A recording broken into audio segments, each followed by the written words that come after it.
Yep. Okay. So this is the thoracic limb. Yeah. So these are your two scapulas. The way that you're going to tell whether or not they're right or left is that you can look for this supraglenoid process, and it should be pointing to the medial side, right? Lateral side. It should be pointing cranial. Sorry, yes. It should be pointing cranial. we My get- bad, I'm sorry. Our model out. Yeah. It's facing that way, then your scapula is going to be pointing that way, and make sure your supraglenoid tubercle is pointing cranially, so you know that's your left scapula. Yeah, and so this one, same thing. This is your supraglenoid process, or tubercle, whichever one it is. One of those. And again, you will turn it so that the flat surface is up against the body, Medial. and then medial, Spine and is then lateral. the cup should always be pointing towards the front of the animal. Yeah. So they would be going back like this. That's how you can tell that they are right or left. And then just looking at the right one, so starting from the outer parts, this is your, if this is cranially facing, this is the cranial side, so this is your cranial angle. You can see that. This is your caudal angle, and then down here is your ventral angle. Then you're going to have your cranial border, which is this portion here, and then you're going to have your caudal border, which is this portion here. And here is your dorsal border between your caudal angle and cranial angle, and dorsal to the rest of the scapula. Then this protrusion right here is the spine. And this is the scapular notch, which is going to be pointing cranial along with your supraglenoid tubercle. And the very tip of the spine is called the acromion. I don't know if you can see it, by the way. This whole protrusion is the acromion of the spine. Then, while we're looking at it this way from the ventral aspect, this whole thing is your glenoid cavity. What's that? Yeah, glenoid cavity. Yeah, glenoid cavity. And then these two flat surfaces here are fossa. And so you can think about how your spine is oriented. So we said that this is going to be cranial and it's going to be pointing this way. So you notice how your spine, this is on top of the spine and this is below the spine. So keep that in mind. This is on top. So this is going to be your Supraspinous fossa and infraspinous fossa. So supra is cranial to infra. Yes. Yeah.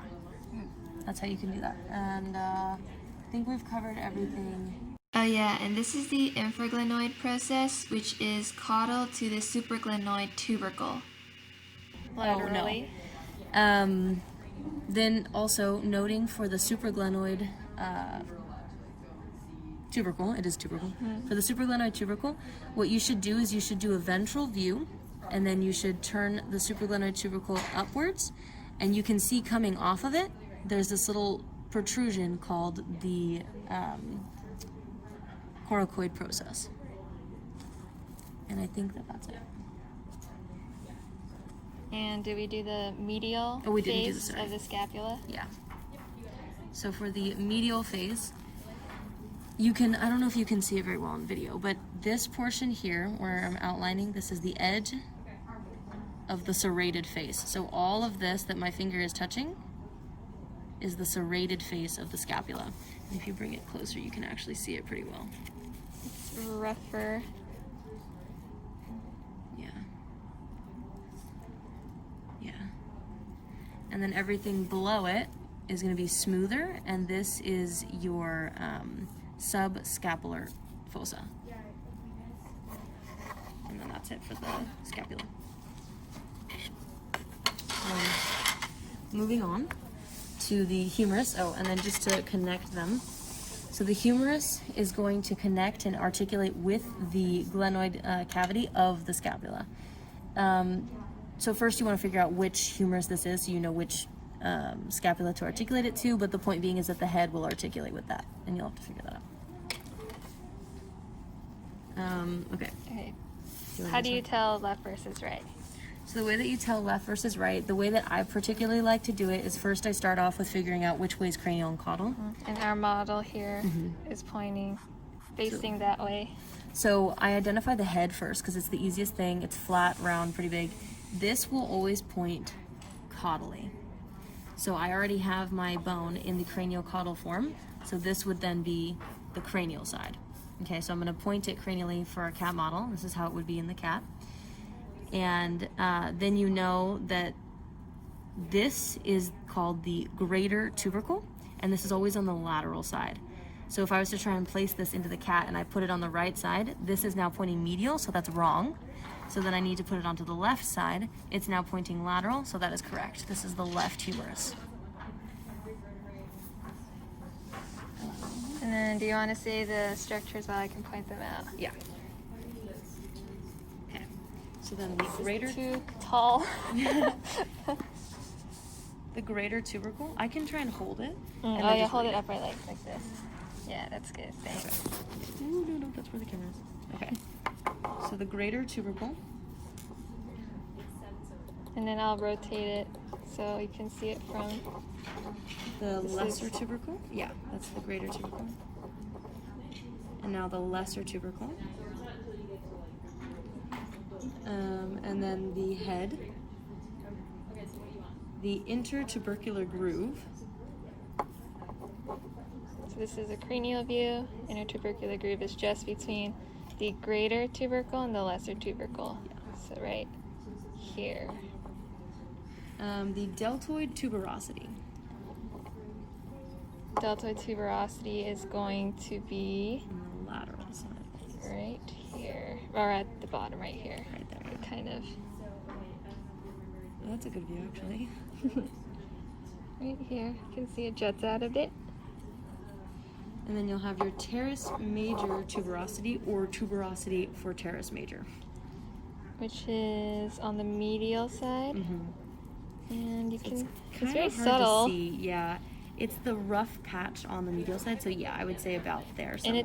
it's distal or right underneath the intertubercular groove is how I kind of find it. It's right here.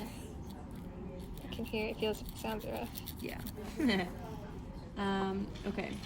Then we've got the brachialis groove. It starts caudally, right underneath the head and the greater tubercle, and goes, kind of spirals down and goes a bit cranial. Yeah. Craniolateral. And it follows the curve of the bone. So this is the caudal view, starts here and then goes down and around, craniolateral. Then there is the condyle.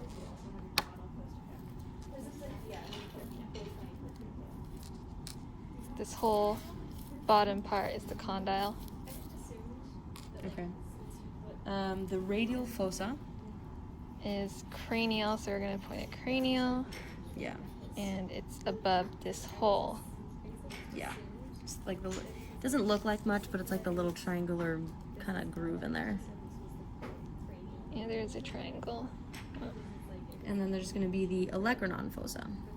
which is caudal, but also above the hole, Yeah. the triangle. And I don't know if this is helpful, but the way I like to do it is I like to position the bone so that I imagine the radius and ulna kind of attaching to it. And I know that the ulna is going to be on the caudal side. And so the fossa that is facing the ulna is going to be the olecranon fossa, because the tip of the ulna is called the olecranon. And then the radius is in front of the ulna, so it's more cranial, so it's more on the cranial side. So that will be the radial fossa. The other way. And it'll just be below, yeah. So that'll be the radial fossa on the front side. That's how I like to think about it too. But cranial and caudal works. Okay, supratrochlear foramen. Is this hole right here, and the name makes sense because it's above our next structure, which is The trochlea. going to be medial, and this side's medial, so it's going to be this. The whole loop Yeah, around. so this is the caudal, and then if I loop it around, it's on the left side now. Yeah. Because it's cranial view. And then the capitulum. Is on the other side. So it loops around as well. So this is the capitulum. And then there's the lateral epicondyle. Is on the lateral side, so it's And right then the here. medial epicondyle. It's right here. Yeah, so I like those because the whole thing's the condyle. And so it's just lateral and medial Whole to thing it. is the condyle. Medial epicondyle, lateral epicondyle. Yep. This is it from a different view. Lateral, medial. And that's it. Sorry, I hope I wasn't shaking it too much. Oh, that's perfect. Okay, and then we move on to radius and ulna. So the nice one that doesn't have a chicken head is the radius. The one that has a chicken head is the ulna. So there's this radial groove in the ulna, and that's how you know where the radius fits. And so I like to look at the radius and look at this curved side here versus this one that kind of has a dip in it. So that's how you know that's the side that fits into that groove. So that's how you can try and match them up. The way to tell which radius is your right or left radius is that you should kind of hold the bone sideways like this, and the cranial aspect, or the cranial aspect of the bone is going to be this convex portion. The concave portion down here is going to be the caudal side of the bone. So if I'm on it, we have our model. He's pointing cranially that way. I'm going to rotate it cranially. And this process right here, it's actually called the styloid. styloid process. And so this is the medial styloid process. Yes. So if I want it to be, the name is the medial styloid process. If I want it to be medial, as of right now, if I put it on the left, it's pointing lateral. So that's wrong. So it has to be on the right side. So this is the right radius. Then what I can do with my ulna, I don't remember how to do this one, do you? Yeah, so I don't remember that. this is your radius. It has two sides. The topmost, or the dorsal one, is going to be the smaller, the one like the smaller head. So this is the head. It goes like this, and then let's see, should you make this taller like that? Okay, so let's see. Oh yeah, so on the lateral side of the radius, there should be a little little groove or notch. What's it called? It's the ulnar notch. The ulnar notch, which is where the styloid process of the ulna will go into. And then this, it doesn't line up nicely. So we know that this is wrong. Right. So we also used those. I forgot. Oh yeah, we can also use the arms of the chicken. So let's see. The medial coronoid process will be a bit more distal. This is going to be our left ulna. Would you hold it? Thank you. Sorry. So these are the two coracoid processes, and coronoid processes, and the more distal one, or the one that reaches a bit lower, is going to be the medial coronoid process, and then the chicken head is facing away, and so this is going to be medial, and this is going to be the left ulna.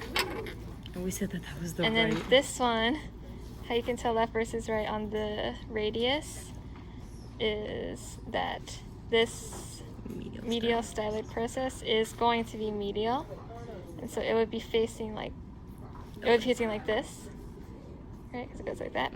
And so this is going to be your right.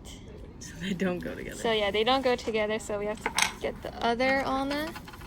So then we'll see that match it up like that up there, and then down here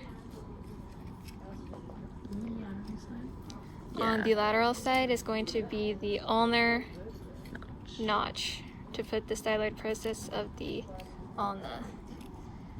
And hard to hold it together, but they work. Yeah. So like that is a better fit. If you can see from top to bottom, it's a better fit. Okay. Yeah. Okay. Okay. So let's talk about the radius first. Okay. Oops, sorry. Okay. The head. The capitular fovea. Could you hold this up? Thank you. Capitular fovea. Oh, capitular fovea is. So think of it as like capitis, or cap is head, and then the fovea is like the dipward articulates. Radial tuberosity. Oh, it's going to be lateral. Actually, the radiotuberosity is going to be on the medial side, and it's a lot more subtle than the more obvious enlargement on the lateral side that I am pointing to, and the lateral one doesn't even have a name. So the radiotuberosity is going to be on the medial side, which is the same side as the styloid process. And another way you can remember it is because the biceps brachii muscle is going to come in medially and insert onto there with its tendon. Ulnar notch. It's also lateral. The flat part right there. Trochlea. This whole bottom thing. The whole bottom is a trochlea? Yes. Styloid process. Yeah. Yeah. And it's technically, you can call it the radial styloid process or the medial. It technically is not called the medial. I call it that just so that I know. And then articular surface. Here. And that's it for the radius. Then we move on to the ulna. So we've got the olecranon, the whole crown of the chicken. Anconial process. The trochlear notch. Lateral coronoid process. The medial coronoid process. And then the styloid process. And that's it. And now we'll be moving on to our carpal bones. We can orient ourselves using the accessory carpal bone, which is lateral. So this big protrusion here is the accessory carpal bone. Describing the proximal row of carpal bones from medial to lateral, we have the radius and intermediate carpal bones, which are fused in the dog right here. And then the ulnar carpal bone. And the fourth, third, second, and first carpal bones. First, metacarpal, second, third, fourth, and fifth. Now moving on to the digits, which are comprised of phalanges. This is your ungual process coming out of the ungual crest. Flexor tubercle is ventral to the extensor process, and all of those are a part of the distal phalanx. This is the middle phalanx, and this is the proximal phalanx. And this digit has 3 phalanges. The first digit will only have 2.